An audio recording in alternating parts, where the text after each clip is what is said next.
నరసరావుపేట అంజిరెడ్డి హాస్పిటల్లో శస్త్రచికిత్స వికటించి బాలుడు మృతి. కాక్లియర్ ఇంప్లాంట్ సర్జరీ వికటించి 3 ఏళ్ల బాలుడు మృతి. మాకు అంజిరెడ్డి హాస్పిటల్ మీద నమ్మకం లేదయ్యా. గతంలో మా ఆయన విషయంలోనూ మోసపోయాం.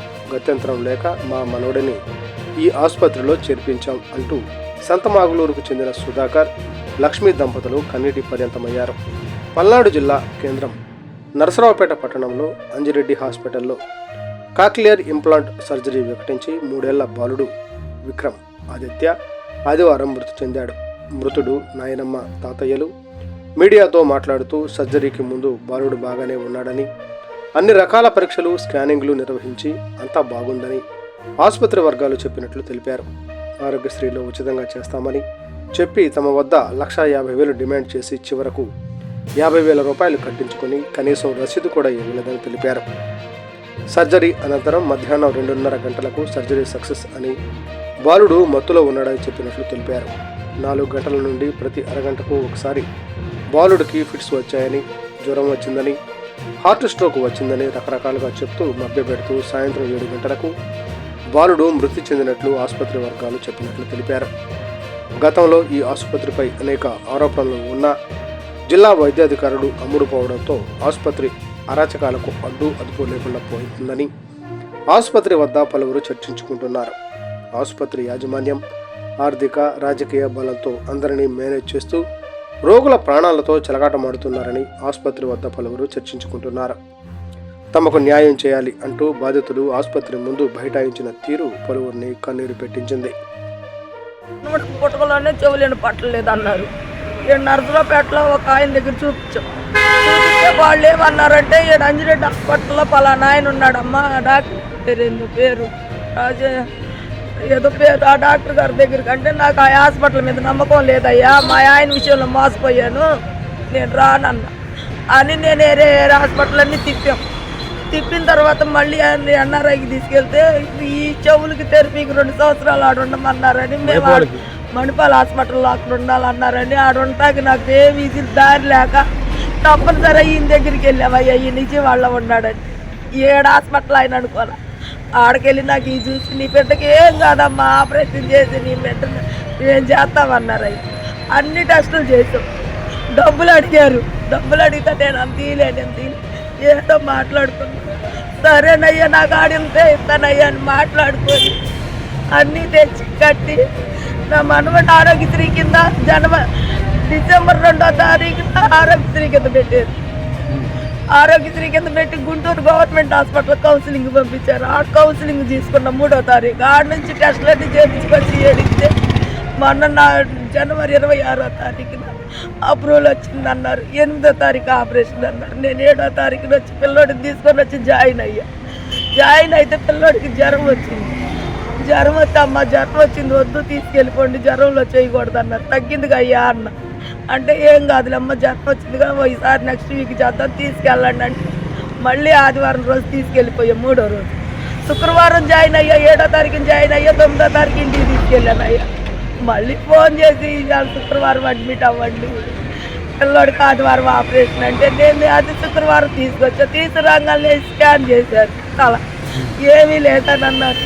అప్పుడే జ్వరం లేదన్న తేడా ఉంటే వెనక పంపించచ్చు కదా, అప్పుడు పంపించకుండా తీసుకెళ్ళారు. నిన్న చేశారు, ఇవాళ చేసి పొద్దున్న అవుతా వెళ్ళి నా మనవడి 4 చేతులకు అప్పచెప్పాను అయ్యా. క్యాన్లు కూడా బయట వేయలేదు, ఆడికే తీసుకెళ్ళేసారు. క్యాన్లు బయట ఉంటే ఏడుతున్నారు, లోనికి తీసుకెళ్ళేసారు. ఏం జరిగిందంటే హాస్పిటల్కి వచ్చేటప్పుడు బాలుడు ఎలా ఉన్నాడు? బ్రహ్మాండంగా ఆడుకుంటా ఉన్నాడు అయ్యా. అదిగో మేము హాస్పిటల్లో నా మనవడిని వీడియో తీసుకున్నాం కూడా, ఆ వీడియో కూడా నా మనవడి బాబు రాత్రి సంతమాగులూరు అయ్యా మాది. మా ఆయన పేరు సుధాకర్, నా పేరు లక్ష్మి. నా కొడుకు అయ్యా, నా కొడుకు అయ్యా, నా కొడుకు 2 కొడుకులు అయితే నేను నా కోటలో నా కొడుకు లేకుండా నేను తీసుకొచ్చాను అయ్యా. నా మనవడు బాగా బాగా చేసుకోవాలని తీసుకొచ్చి నాకు వాళ్ళకి అప్పచెప్పాను అయ్యా నా మనవాడిని. ఏం జరిగిందని చెప్తున్నారమ్మా డాక్టర్లు? వాళ్ళు ఒకసారి ఫస్ట్ చవటమేమో మొత్తులో నుంచి పిల్లవాడు బయటికి రాలేకపోతున్నాడు, ఇంటిలేటర్ మీద పెడుతున్నామని. మళ్ళీ కాసేపు ఆగేమో పిల్లోడికి స్ట్రోక్ వచ్చిందన్నారు, మళ్ళీ వచ్చాము జ్వరం వచ్చిందన్నారు, మళ్ళీ వచ్చి ఫిట్స్ అన్నారు. ఇది 2:30 నుంచి చేస్తున్నారు అయ్యా. 2:30 అప్పుడే నాకు పిల్లోడు ఆపరేషన్ బాగా జరిగింది, బాగుంది అన్నారు అయ్యా. బాగుందన్నాక అరగంటలో పిలిచి మళ్ళీ 3 గంటలకు అడిచి నాటకాలు ఆడారు. ఇప్పుడు చెబుతున్నారు అయ్యా నీ మనవాళ్ళు లేడని. నేనేం చెయ్యాలయ్యా?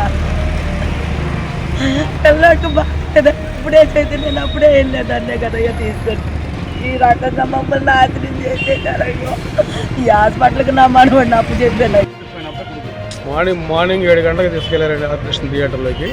సరే కాలు క్యాన్లు కూడా వేయలేదు. మధ్యాహ్నం పూట వచ్చి ఇన్ఫర్మేషన్ ఏంటంటే ఒక చెవు పూర్తి అయిపోయిందని చెప్పన్నారు. తర్వాత 11 గంటల ప్రాంతంలో 2:30కు వచ్చేసి 2 చెవులు పూర్తయినా పిల్లడికి ఇబ్బంది ఏం లేదు. మొత్తం బయట రావడానికి కొద్దిగా లేట్ పడింది, వస్తాయని చెప్పన్నారు. మళ్ళీ కాసేపు ఒక అర్ధగంట తర్వాత వచ్చి పిల్లడు మొత్తం రాలేకపోతున్నాడండి. కొంతమందికి ఇక్కడ జరుగుతుంది, ఏదో కుడికో నోటికో పొడికో ఒకటి జరుగుతూ ఉండి ఇట్లా వస్తాడు, ఏం భయపడాల్సినంత అవసరం లేదని చెప్పి అంతకి చెప్పి వెళ్ళిపోయారండి. ఇన్వెటర్ పెడుతున్నాము అని చెప్పి వెళ్ళిపోయారండి. మళ్ళీ ఒక అర్ధగంటకి వచ్చిన తర్వాత వచ్చి పిల్లడికి ఫీవర్ వచ్చింది, మొత్తం నుంచి బయట రాలేకపోతున్నాడు, 101 ఉంది ఫీవర్ అని చెప్పి అన్నారు. మళ్ళీ లోనికి వెళ్ళిపోయారు. మళ్ళీ ఒక అర్ధగంటకి వచ్చి 104, 103 కొట్టుకుంటుందండి ఫీవరు అని చెప్పి అన్నారు. అని చెప్పి అన్నారు. తర్వాత థర్డ్ టైం వచ్చిన తర్వాత పిల్లోడికి పిడిసి వచ్చినాయి. వచ్చే పిల్లోడికి పిడిసి ఏమైనా ఉన్నాయని అడిగారండి. ఇంతవరకు పిల్లోడికి పిడిసి అనేది కంప్లైంట్ లేదండి. ఇంతవరకు పిల్లోడికి కొంచెం పిడిసి వచ్చినాయండి, అది గుండె మీద పడే ప్రమాదం ఉంది అని చెప్పి అన్నారు. రెండోసారి వచ్చేసి మళ్ళీ వచ్చి పిడిసి వచ్చినాయండి, గుండె మీద ప్రభావం చూపింది. సిబిఆర్ చేసాము, సిబిఆర్ చేసి వెంటిలేటర్ మీద పెట్టామని చెప్పాను. సిటీ స్కానింగ్ మీద పెడుతున్నాం, పిల్లల డాక్టర్ని పిలిపిస్తున్నాము, నరాల డాక్టర్ని పిలిపించాము అని చెప్పని ఆన్లైన్లో పిలిపించారు. మళ్ళీ సిటీ స్కాన్ కింద దించి స్కాన్ చేశారండి. ఆపరేషన్కి ముందే సిటీ స్కాన్ చేసిన తర్వాతే ఆపరేషన్ తీసుకెళ్లారండి. ఆపరేషన్ తీసుకెళ్లారు. మళ్ళీ జరిగిన తర్వాత తీసుకొచ్చేసి సిటీ స్కాన్ చేసుకుని పిల్లడికి తల్ల వల్ల కానీ ఏమీ లేదు, అంతా పర్ఫెక్ట్గానే ఉంది. మత్తులో నుంచి బయటకు రాకపోవడం వల్ల పిల్లడు చనిపోయాడు, దానివల్ల స్ట్రోక్ వచ్చి గుండె ఆగిపోయిందని చెప్పేసి సార్ ఇది మా పరిస్థితి, మాకు న్యాయం చేయాలా, నాకు నా మనవడు కావాలి సార్, నాకు ఇక ఏమీ లేదు. ఈ హాస్పిటల్లో గతంలో కూడా నన్ను చంపి బతికించుకునే వేరే హాస్పిటల్కి పోయి నన్ను ఈ రకం చేశారండి. నా నమ్మకం లేకపోయినా కూడా ఏదో డాక్టర్ మీద నమ్మకంతో వచ్చాం, సజెషన్ చెప్పి దూరం పోలేక ఉండలేక దీనికి కూడా కొంత డబ్బు సజెషన్ చేశారు. అంతనే మా పేదవాళ్ళ వాడిని లేవు అని చెప్పని కొంత డబ్బు పేమెంట్ చేస్తేనే హాస్పిటల్లో జాయిన్ చేస్తున్నాం సార్. బిల్లు అడిగితే బిల్లు దీనికి ఇయ్యారన్నా ఎవరు ఆరోగ్యశ్రీ అని అన్నారు కదా, మళ్ళీ ఎంత అడిగారు డబ్బులు? 1.5 లక్షలు అడిగారండి. అడగటం 50,000కి మన ఆర్ఎంపీ డాక్టర్ గారు మాట్లాడి అవసరం లేదమ్మా ఏం పర్లేదా మాట్లాడి సెట్ చేశారు. ఆ డబ్బులు ఇచ్చిన తర్వాత బిల్లు ఇవ్వమంటే బిల్లు ఇవ్వమన్నారు. లేక అంతే జరిగిందండి. ఇప్పుడే తీసపోయింది, పిల్లల్ని తీసుకెళ్ళండి అయిపోయిందని అంటున్నారు సార్. ఏం చేయాలా మీరే మాకు